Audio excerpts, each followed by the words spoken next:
I'm with David Bedein, whose website is israelbehindthenews.com, and we've spoken before about the UN and the Palestinian textbooks with the incitement that's in those books. David, has anything changed since we last spoke? Of course, the situation has gotten much worse. First of all, our job as journalists, I'm also a social work professional, is not to judge whether they're good or bad, but to look at what is. And each year we get the Palestinian Authority school books from the Palestinian Ministry of Education. These are the ones that are given to UNRWA. And there's been a deterioration where the school books where children sing songs about murdering Jews, and school books which show that Israel doesn't exist. And it has deteriorated in the last few years to a mantra that is basically exported around the world. The school books they have, they send through the diplomatic courier to Islamic centers around the world. And what other stuff are they publishing in these books? Well, not only do they have a very important book, which I have here on the desk, glorifying Dalal al-Mughrabi, an Arab woman who murdered 38 people in 1978 when she got on a bus and just started firing. First of all, she said she was going to hijack, and then she started firing her automatic weapon with a group of terrorists. And she's glorified as a role model for all the children, and all Palestinian Arab children. And there's a school book which came out in 2017, and now this year it will be in its 5th edition. Uses, you might call it, the flagship school book of the Palestinian Authority. They're very important. And I've had in this office 3 experts on Nazi Germany, Nazi education. Nazi education, which was bad enough in terms of demonizing the Jews, had nothing like this in terms of presenting someone as a role model to murder the Jews. So do you actually see the situation here in the land getting worse rather than better because they're targeting and aiming at the children? Absolutely. What we did was our office retains the services of Arab journalists who go out to the scene, to the schools and their summer camps and to their youth clubs, and we watch how the children are being trained for murder. And I never imagined, I come from the world of social work, I come from the world of interfaith dialogue, also from my more than 50 years in Israel from Jewish-Arab dialogue. I could never have imagined that I would come across a situation where the ruling authority of the Palestinian Arabs would produce a school system where the issue of murder would be something to be honored.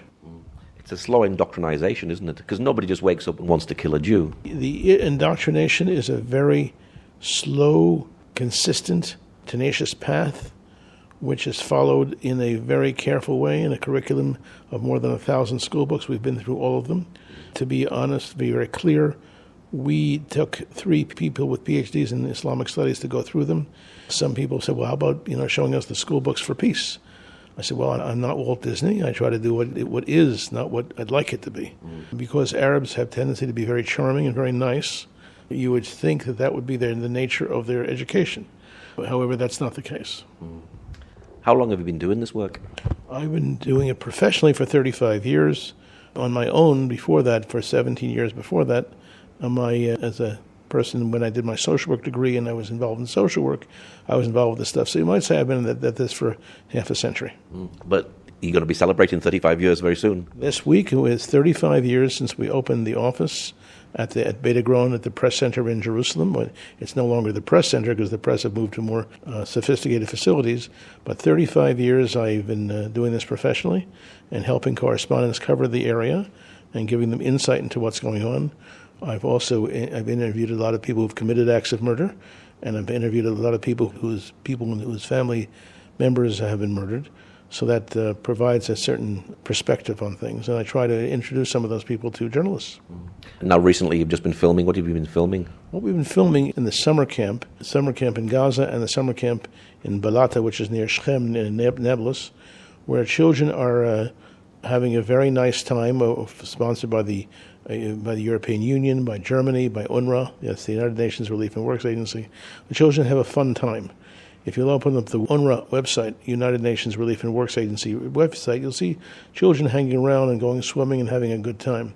What you don't see on that film is what they're being instructed.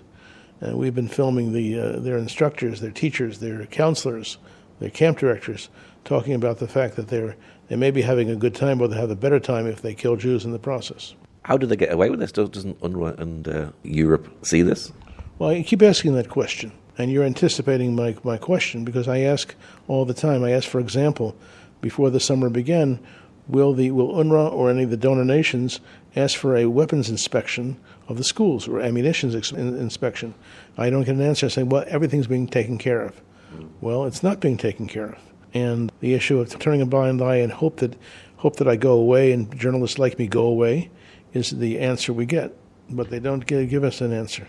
So do they actually know this is going on, but they turn a blind eye, or do they just ignorant? They don't know what's happening? When last summer, when we filmed the summer camps and 30,000 children under arms, 30,000 children under arms, you can't ignore that. You can try, but it's very difficult. An 11-year-old boy walking around with a submachine gun, walking around Gaza and to and from bring home his M16.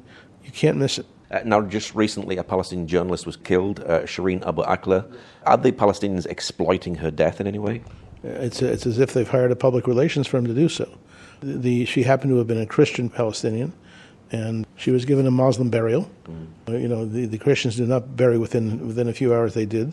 They made her right away into a martyr. They made her without any investigation, said that it was not a killing, but it was a murder, and you'll see her with portraits all over the place as if she's a martyr. So to say that they're exploiting her is a mild thing to say, much worse than simply exploiting. Now, Israel embraces many religions, but how are Christians in the Palestinian Authority in Bethlehem? How are they getting along? Well, several years ago, I dispatched a team of journalists to interview Christians, to interview all levels of Christians in Bethlehem. And they describe horrific stories to us of the persecution of the Palestinian Authority, Palestinian military guys who would be, as a lot of fun, to be sent to a Christian girls' school to rape little girls and to come back in with their stories of how many girls they raped, and the extent to which churches of all denominations are defaced, are defiled, is part of the story, which doesn't make the mainstream media, even in Christian countries. That to me is a disappointment. The extent to which now another aspect of Christianity in Bethlehem, we came across a school book which was used for about 10 years in the Palestinian Authority, which accused the Jews of killing Christ. Now that ever since Vatican II in the early 60s, we haven't seen that. All of a sudden, here we see it again. The accusation that the Jews committed the act of deicide. But in terms of how the Christians are being made by the Palestinian Authority to feel very unwelcome, and the emigration from Arab areas to places around the West, you can see this as a function of what the Palestinian Authority wants to happen. Did they use things like this as an agenda? For instance, like Jesus was a Palestinian, that's what they say.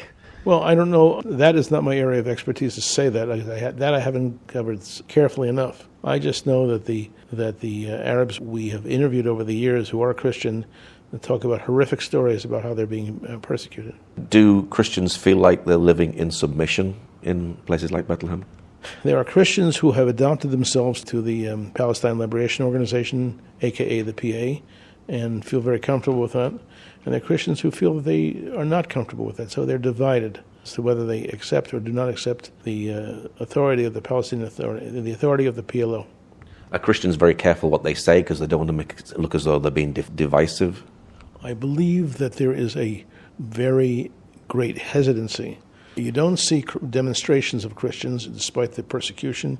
You don't see public statements despite the persecution.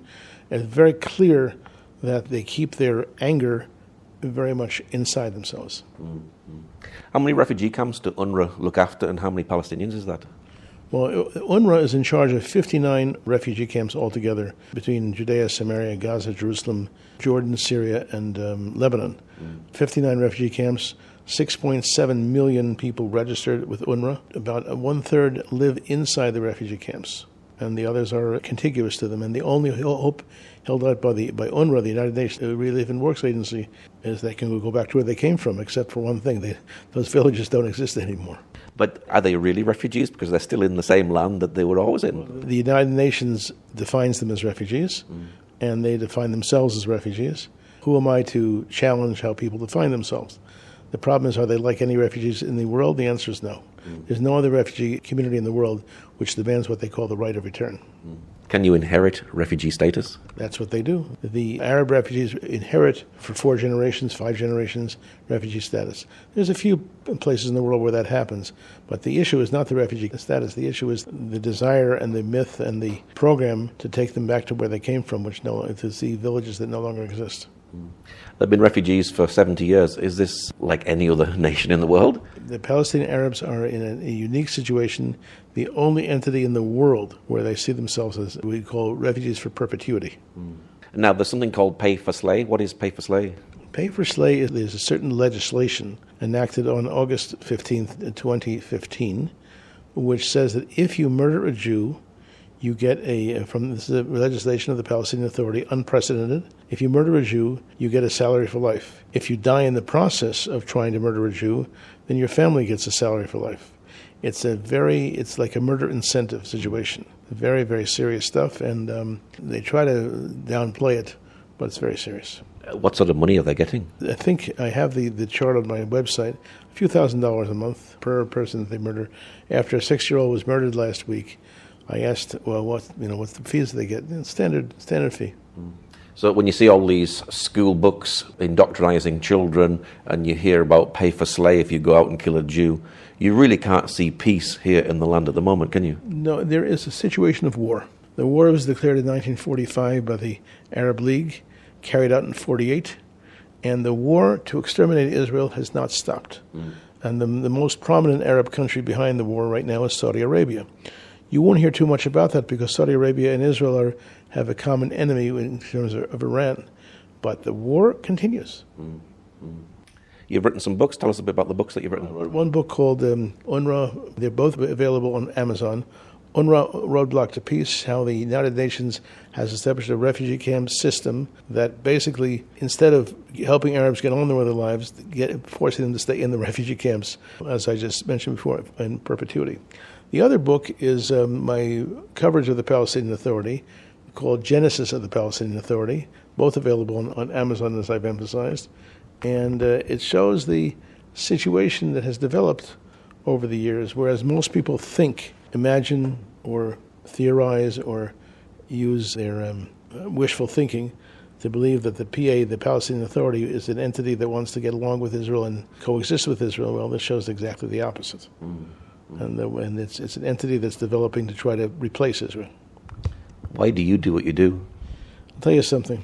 In this generation, a number of personal reasons behind this. When I watched the Eichmann trials in 1961 and I was 11 years old, I realized when it was determined that he was out to kill all the Jews, I said, that includes me too. And I sat next to my grandfather. We watched it. My grandfather was in New York in the 20s and 30s when there was a Nazi movement there, and he recognized then that the Germans, they want to wipe out the Jews, and you have to stand up to them. And after World War I, my grandfather had been interviewing German POWs who were coming back for another round. And this round, of course, they were going to get the Jews. So in this generation, we have to stand up, and the period after the Six-Day War was a time to assert ourselves and say, look, we're here, we're back here to live in peace in God's land. And I think the concept of continuing to report on what's going on moves me very, very much. I mean, I'm going to be 72, although I think I'm 22. I've been basically involved with this for 50 years. My office in 35 years, but I've been doing this for more than 50 years. I feel a calling, a mission, a responsibility. And in the same way that I can't just shirk it off as I can't take the responsibility, well, I have 6 children and 11 grandchildren, and I have to look after them. And these people, when they say they want to kill every Jew, that's my 11 grandchildren. As an Orthodox Jew, do you see that God created a miracle when he brought back Israel in 1948? The levels of miracles you see here in the land, not only in 1948, but every day. We Jews are not trained to run our own country. We make a lot of mistakes. I suppose we've been running synagogues and Jewish community centers, whatever. It's a miracle that everything works, and we see it on a daily basis. I was here during the Yom Kippur War when surprise attacks. The last time there were surprise attacks from Germany and from Japan, it took 6 years to push them off. It took Israel 3 weeks. That was a miracle. We see so many things, and with the ingathering of the exiles, I've worked with Ethiopian Jews and with Russian Jews and with Argentinian Jews and with whatever. And I'm watching these people come from out of nowhere. We see this as, I see this very much so as God's miracle. What's your prayer for the future of the nation? My prayer is that we should, as we receive millions of Jews who are coming from around the world, sometimes coming only with the clothes on their back. I just experienced this the last few weeks. A woman who was a seamstress, and she was able to get out, a Jewish woman able to get out of the Ukraine with only her clothes. She has a profession. She knows how to knit and sew, and so my friend's trying to help her, with her new life. I never met anyone like that. Someone who just came with the clothes on her back. And there's thousands of people who are going to be coming to Israel like that. And she never expected to come here, but someone burnt her village or bombed out her village and killed most of the members of her family, and she's here on her own. And that's what we said to her, you're part of our family now. You are part of our family. I lived with a Yemenite boy when I was at the university, and his parents told me what it was like to come to Israel. They got on the plane in Yemen. They'd never been in an airplane before. There was not even an airport. And as they got on the plane, they saw their village in Yemen being burnt to a crisp. And they made a blessing for David Ben-Gurion, who was not a religious Jew at all. But they said, God bless him that he brought us here, because otherwise they would have burnt us to a crisp. So my friend, the Yemenite friend, he never heard that story from his parents. They just didn't want it. It was such a traumatic thing to come all of a sudden to Israel. But that's something I've seen in my own life. And I went to Ethiopia at one point and watched Jews as they came here, and they were about to be persecuted big time, and Israel was here for that purpose. So we have a purpose here, and to receive the Jews from around the world and treat them with as much dignity as possible.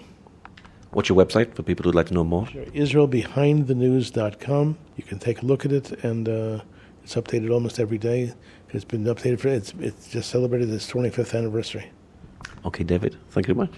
Thank you very much for being here in the center of Jerusalem, and I'm sure you're witnessing the miracles we are. It doesn't take a lot of commentary. There was a great American comedian named Red Skelton who used to say, I just do them, I don't explain them. Sometimes that's the way God works here. And when we make a prayer here in Israel, we know it's what's called a local call.